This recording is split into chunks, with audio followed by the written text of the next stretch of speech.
Kung business ko. Mateo 12:12:32. Ano sabi? Ay, grabe, mabigat pala talaga. Ito si Sir Annalie Hector ha. Ito Buhay pa po. tayo, sarado na pintuan ng awa. Ano sabi? At ang sino mang magsabi ng isang salita laban sa anak ng tao ay patatawarin.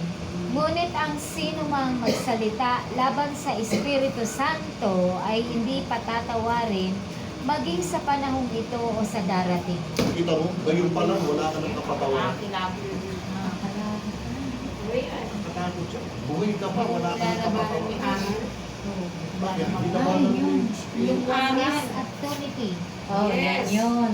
Alelen, yung Oneness at yung saka oneness. unity. Maraming, alam mo maraming kasalanan si Espiritu eh.